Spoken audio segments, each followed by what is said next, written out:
വാതാലയേശന്റെ സന്നിധി പോകിനാൻ വാതരോഗാർത്തനായി മേൽപ്പത്തൂരും.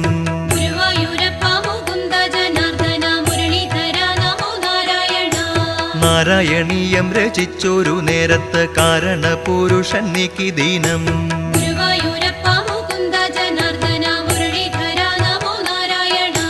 ഭക്തരിൽ ഭക്തനാം പൂന്താനത്തിൻ കാവ്യസിദ്ധിയെ പാരം പുകഴ്ത്തി പിന്നെ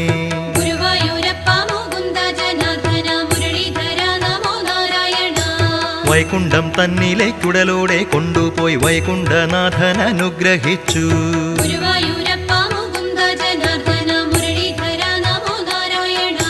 നെന്മിനിയില്ലത്തെ ശാന്തിയാമുന്നിതൻ പൂജാകർമ്മങ്ങളിൽ പ്രീതനായി.